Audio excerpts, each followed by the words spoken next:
Imagina mirar el cielo de noche, ver miles de estrellas brillando en la oscuridad y creer que entre ellas se esconden criaturas esperando el momento perfecto para atacar.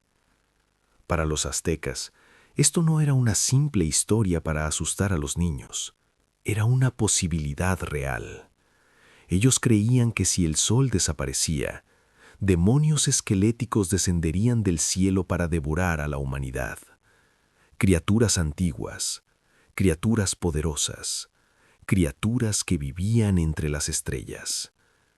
Esas criaturas se llamaban Tzitzimime, y su historia es una de las más inquietantes de toda la mitología azteca.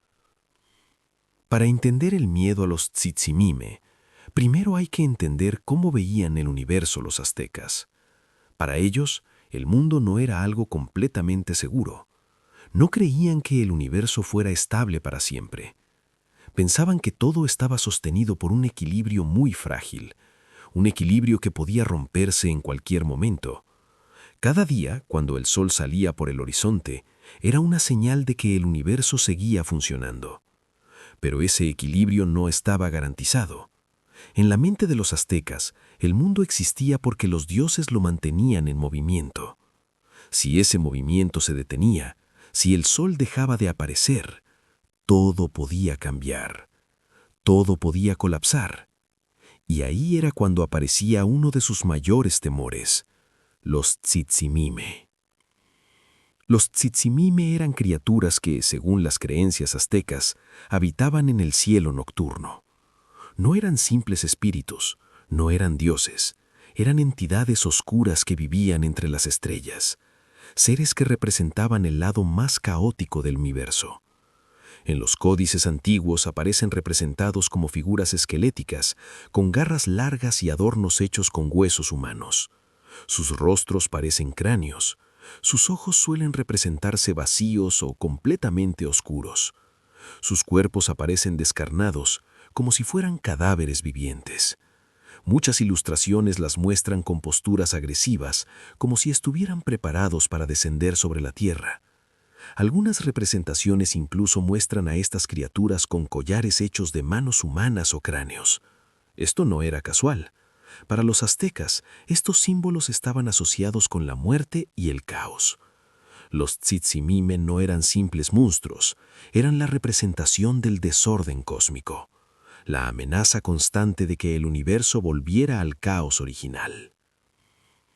Hoy solemos pensar en el cielo como algo tranquilo, un lugar lleno de estrellas y silencio, pero para los aztecas, el cielo también podía ser peligroso.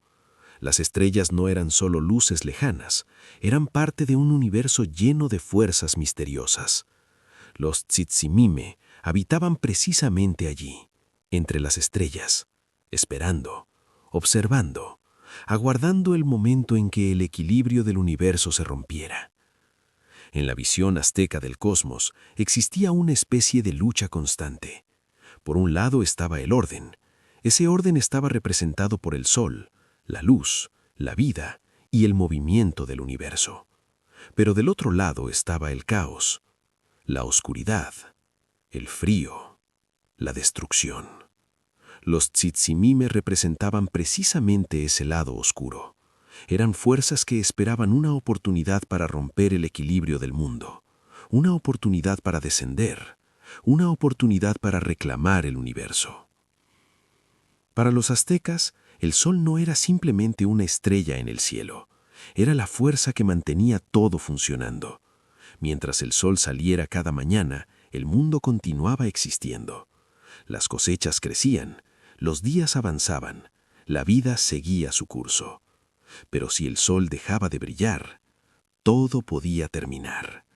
Por eso, los aztecas creían que el sol debía ser fortalecido constantemente, a través de rituales, a través de ofrendas y, en algunos casos, a través de sacrificios.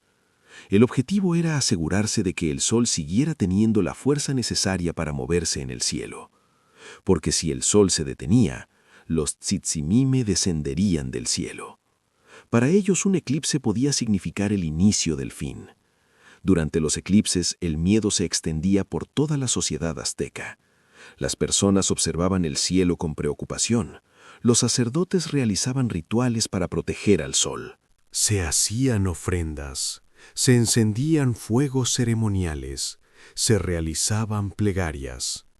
En algunos casos incluso se realizaban sacrificios para fortalecer al sol y asegurar que continuara su camino por el cielo. Todo esto tenía un objetivo claro: evitar que los Tzitzimime descendieran, evitar que el equilibrio del universo se rompiera. Según los mitos, los Tzitzimime, si lograban descender a la Tierra, el universo entraría en caos. Estas criaturas atacarían a la humanidad, el orden del mundo desaparecería, las leyes del cosmos dejarían de funcionar y la oscuridad cubriría todo. Algunos relatos incluso dicen que devorarían a los humanos. Otros dicen que traerían una destrucción total del mundo. En cualquier caso, su llegada significaba el fin de la era actual, el fin del mundo tal como los aztecas lo conocían. Para los aztecas, el universo no había existido siempre. Ellos creían que el mundo había sido creado y destruido varias veces antes. Cada una de esas eras terminaba con una gran catástrofe. Algunos mundos habían sido destruidos por jaguares, otros por tormentas violentas, otros por grandes inundaciones. Cada era tenía su final, y cada final recordaba que el mundo actual también podía terminar algún día. Por eso los aztecas veían el universo como algo frágil, algo que debía mantenerse en equilibrio constantemente, porque si ese equilibrio se rompía, los Tzitzimime podrían descender. Hoy sabemos que los eclipses son fenómenos naturales, pero hace siglos mirar el cielo era muy diferente. Para los aztecas, el universo estaba lleno de fuerzas invisibles, fuerzas capaces de cambiar el destino del mundo. Y entre las estrellas podían estar esperando criaturas esqueléticas del cielo, criaturas listas para descender si el sol dejaba de brillar, los temidos demonios del cielo, los Tzitzimime. Si te interesan las historias más misteriosas y aterradoras de las civilizaciones antiguas, suscríbete al canal, porque en el próximo video vamos a explorar criaturas y dioses aztecas aún más extraños y perturbadores. Y créeme, algunas de esas historias son todavía más inquietantes que la de los Tzitzimime.